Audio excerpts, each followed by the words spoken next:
There's a moment that defines everything. Not when you make the choice, but when you seal it shut forever. The greatest minds in history understood something brutal. Commitment isn't about moving forward. It's about destroying the path behind you. Ancient warriors did it. Modern titans do it. They don't just decide. They make going back impossible. What you're about to discover will change how you see every decision you'll ever make. Why your safety net is actually a trap. Want to know the real difference between people who transform their lives and those who stay stuck? It's not courage. It's something way more dangerous. Listen, we've been sold a lie. A massive, comfortable, soul-crushing lie. That sounds like wisdom.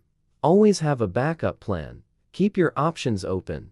Don't burn bridges. Sounds smart, right? It's destroying you. Here's what actually happens in your brain when you keep escape routes open. MIT researchers studying decision-making found something disturbing. People with backup plans perform 30% worse on primary goals. Not because they're less capable, but because their brain keeps one foot out the door. You're literally sabotaging yourself with safety. Think about the greatest heists in history, not the movies, the real ones. The crews that pulled off impossible scores had one thing in common. They eliminated their own exit strategies. Ocean's 11 wasn't just entertainment. It reflected a truth about human psychology. When retreat isn't an option, your mind becomes a problem-solving machine on steroids. Look at SpaceX engineers. When they commit to a launch window, they don't have a plan B rocket.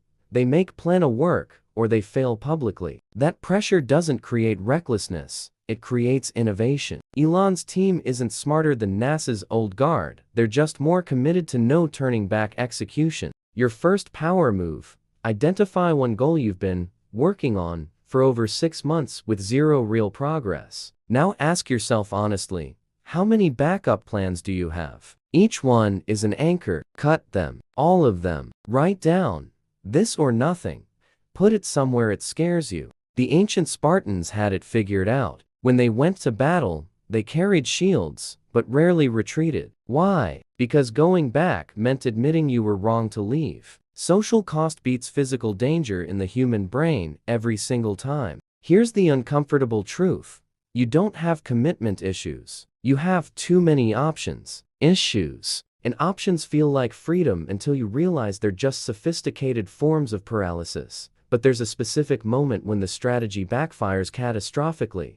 How elite operators train their minds to ignore the exit door. Special forces don't just train bodies. They train brains to stop calculating escape routes. And what they know will mess with everything you believe about decision making. There's a training exercise used by Tier 1 military units that civilians never hear about. It's called point of no return drilling. Operators are placed in scenarios where they're told, the moment you enter, there's no extraction. If things go bad, complete the mission or deal with consequences, not simulation. Real stakes. What happens next is fascinating. First hour, panic. Second hour, hyper-focus. By hour 3, these operators perform at levels they didn't know they had. Not because they're superhuman, but because their brains stopped wasting processing power on, what if I need to bail? Wall Street's most successful traders use a variation of this. They're taught to enter positions with predetermined exit points, then psychologically commit as if exits don't exist until those points hit. The mediocre traders? They're constantly looking at the door, ready to run at the first sign of discomfort. They lose not because markets beat them, but because they beat themselves with premature exits. Think about championship athletes. Michael Jordan's comeback wasn't great because he was naturally gifted. It was great because he publicly announced it. He made backing down socially impossible. That's not ego. That's strategic psychology. He weaponized his own reputation against his own potential for quitting. Your second power move. Pick your most important goal for the next quarter. Now announce it to 3 people whose respect you can't afford to lose. Make it specific. Make it dated.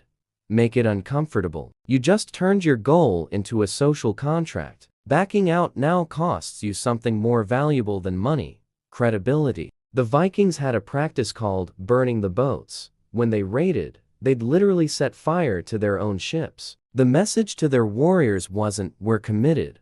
It was, survival only comes through victory. That psychological frame transforms humans into unstoppable forces. But here's what makes this dangerous. There's a thin line between committed and delusional. The key is picking the right battles to burn your boats for, and that's where most people destroy themselves completely. What if the real enemy isn't behind you, but inside you? The voice telling you to look back isn't memory. It's the old version of you fighting for survival, and it will sabotage everything. Here's something that's going to hit different. When you commit to never looking back, you're not fighting external circumstances. You're fighting an internal war. There's a part of your brain, your old identity, that wants things to stay exactly as they were. It's comfortable there. It knows the rules there, and it will disguise itself as reasonable doubt. Neuroscientists call this the identity protection mechanism. Your brain has invested years building neural pathways around who you think you are. When you decide to become someone radically different, those pathways fire alarm signals. Not because you're in danger, but because they're in danger of becoming obsolete. Look at how tech giants handle this. When companies like Netflix pivoted from DVDs to streaming, thousands of employees had to kill their professional identities. The DVD logistics experts? Obsolete overnight. The ones who thrived weren't smarter, they just accepted identity death faster. The ones who failed? They spent years trying to prove DVDs still mattered. FBI hostage negotiators deal with a similar phenomenon. When they're training new agents, the hardest part isn't teaching tactics, it's getting them to abandon their civilian identity of being nice. In a hostage situation, your old identity of people pleaser will get people killed. You have to become someone else entirely, someone your mom might not recognize. Your third power move: write a detailed description of who you were 12 months ago. Your habits, your excuses, your comfort zones. Now declare war on that person. Every time you catch yourself thinking like them, pause and ask, is this the old me trying to come back? Then do the opposite of what that version would do. Ancient Roman generals had a concept called crossing the Rubicon. Julius Caesar didn't just cross a river, he committed treason the moment he did.